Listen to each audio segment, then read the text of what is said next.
this video, we're going to learn about managing students' behavior in a classroom, where you can learn how to design instructional materials to facilitate and manage students' behavior in a classroom.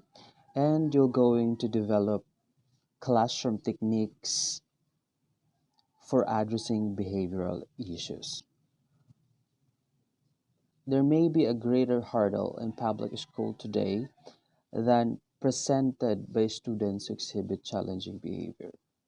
So that is why, according to McKinney, 50% of urban teachers leave the profession within first 5 years of their career because of these behavioral issues as one of the reasons why these teachers files a leave.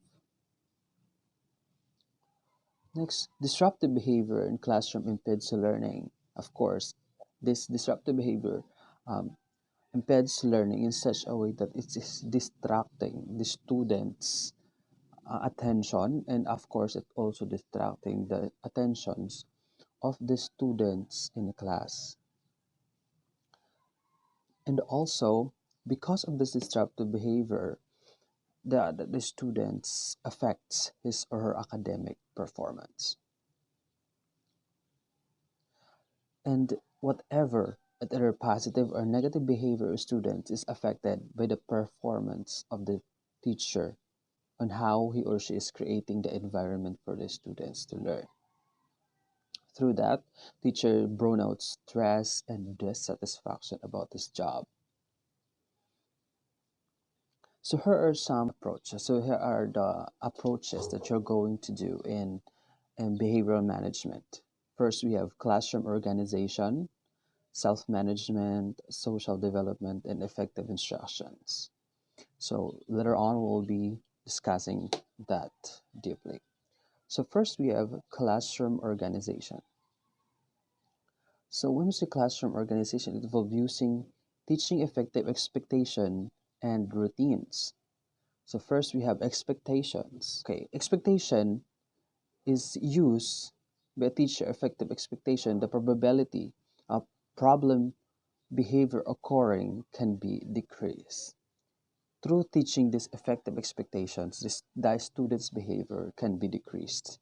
So here are some consideration or things to consider in making expectations. First, a student should be informed. The student must be informed about the importance of these expectations and must ask to provide input about these expectations. And the number of expectations should not or should be kept between 3 to 5. And the expectation should contain student friendly language. Expectations should be stated positively. Fifth, different expectations should be used for a different type of situation or different learning situations. And six, there should be consistent between classroom and the school expectation. Expectation should be explicit of using an I do, we do, and you do procedure that everyone can do the procedure. And classroom expectation should be that is posted to the prominent location so that everyone can is reminded, and expectations should be monitored and reviewed over time. So next we have the routines. Routines. Once the routines, it should be expressed up to help the smooth flow of the activities in a classroom. So, say for example, there should be a start of routine to get student ready for the day, such as an activity while teacher are preparing to access materials. Next, transition. Transition is moving from one activity to the next activity. And according to Sullivan, transition are seen of a class management where order is mostly to come apart.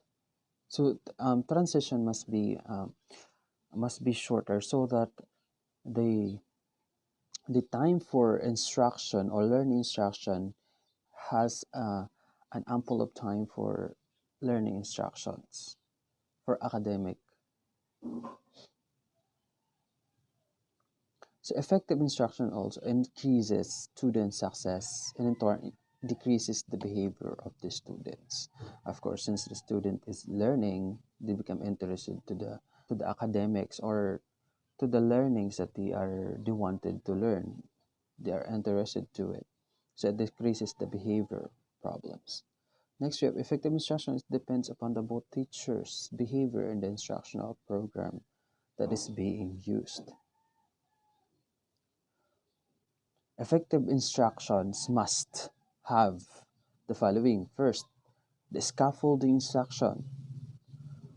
Next, instruction and organization. It must be organized and structured.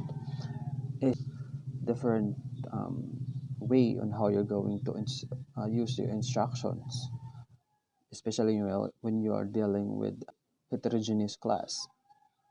Next, opportunity to respond, positive and corrective feedback, and of course, the motivational system.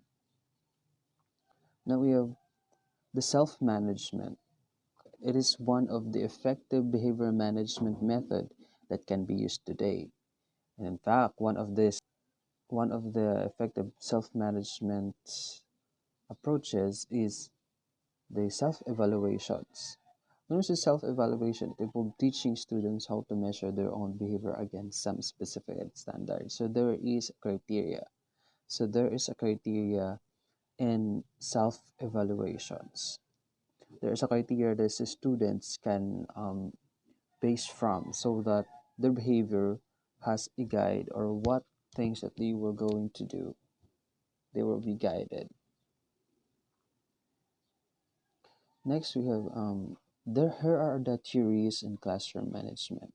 So theories it's used by teacher as a guide on how we're going to teach the students and how he or she will handle a classroom, will handle the behavior of the students.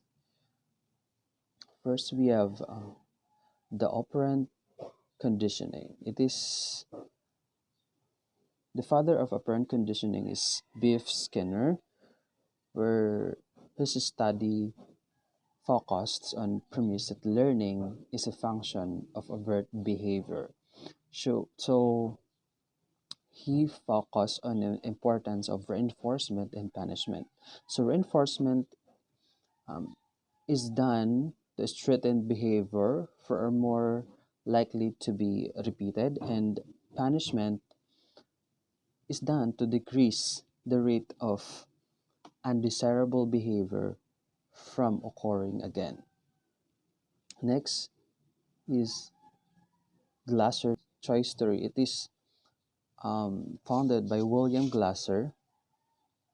So William believes that almost all action is baked in biology forces to fulfill five fundamental needs: security, affections, and belongings, strength, and independence.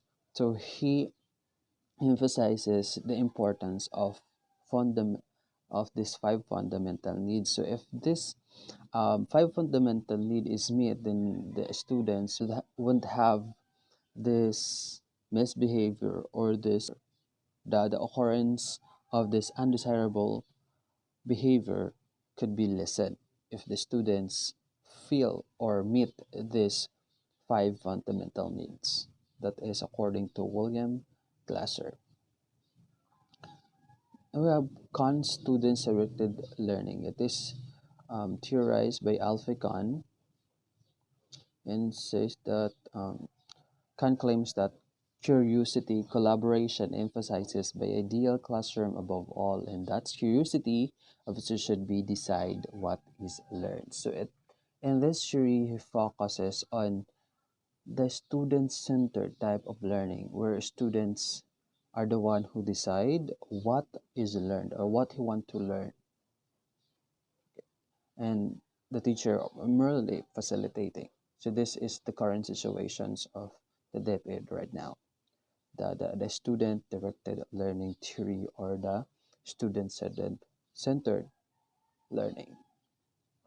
Now here are the disruptive behavior of the students in the classroom.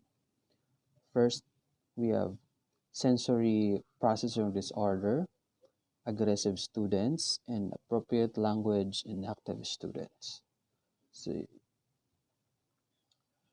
and we have the base for positive classroom behavior. So here are how you're going to manage classroom, how we're going to develop positive classroom behavior. So here are some tips. First, as a teacher, you must be think about your approach. You have to visualize possible challenges, make your expectation clear from the beginning, and model positive behavior. Encourage students to model, to do positive behavior. Show respect,